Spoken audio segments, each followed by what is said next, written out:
All right, let's get right into it. We're going to be looking at a project called LikeCoin V3, and it's got a pretty ambitious plan to totally shake up how we publish, own, and even invest in books.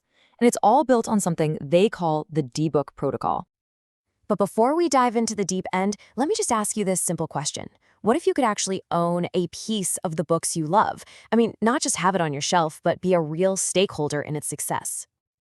And that, right there, is the core promise. The DeBook protocol is all about fundamentally changing the relationship between authors and readers. It's trying to create this new shared ecosystem where everybody has some skin in the game. So you might be wondering, why is a system like this even necessary? Well, to really get it, we first have to look at the problems it's trying to solve. Let's talk about the broken promises of modern publishing. This slide just lays it out so clearly. On the one hand, you've got the old way, gatekeepers, confusing payment systems for authors, and digital books that can literally just disappear. Readers are just passive consumers. But then you look at the DeBook promise. The community decides what's good, storage is permanent and censorship resistant, the money is transparent, and readers become active stakeholders. It's a whole different world. Now, an idea this big didn't just appear out of thin air. LikeCoin has been on a real journey, and its evolution is basically a masterclass in learning from your mistakes to build something that actually works. Initially, the goal was absolutely huge. They wanted to reinvent the like button for pretty much all digital content, articles, blogs, photos, you name it. The idea was to link every single creative act directly to a financial reward. And this timeline really tells the story. It started with that big idea on Ethereum. Then they moved to their own blockchain, and that's where they learned some really hard lessons. All that experience led to version 3, a smart, focused pivot back into the Ethereum ecosystem, but this time with a laser focus on one thing: books. So what exactly went wrong in those early days? Well, the big takeaway was that trying to reward everything was just way too hard to manage. It led to things like farming, where people gamed the system. The creator fund was unstable, engagement dropped off. The lesson was crystal clear. They had to specialize. And that specialization, that focused solution that was born out of all that experience, is what we now know as DomaBook. This is the answer to all those early challenges. Okay, so what is a DeBook?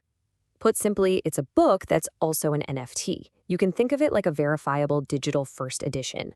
All the important info, the metadata, is permanently recorded on the blockchain, and the actual book file is stored on a decentralized network.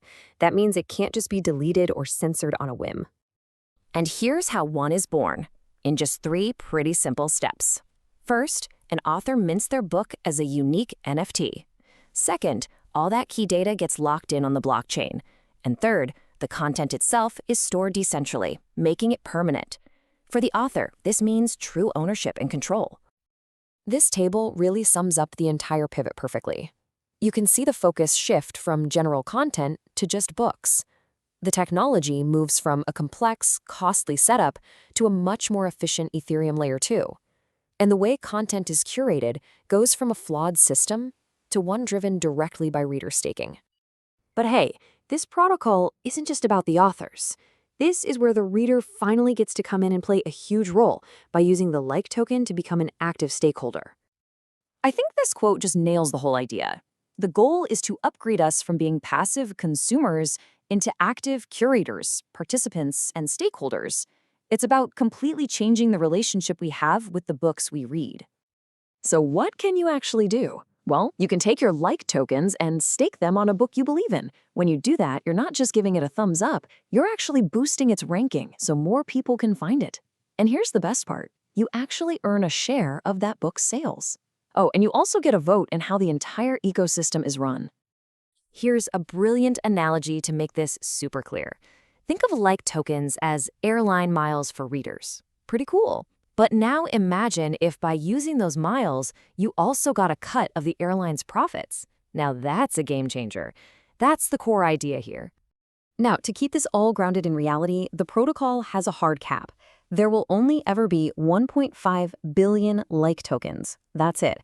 This creates a finite supply for this brand new literary economy. And check out how those tokens are distributed. It's heavily weighted towards the community. Over 80% are owned by individuals. The rest is held in a treasury that's governed by the token holders themselves through the DAO. But the vision doesn't just stop with buying and staking books. That's just the beginning. The long-term goal is this really cool concept called BookFi, which is all about applying the principles of decentralized finance, or DeFi, to the world of literature.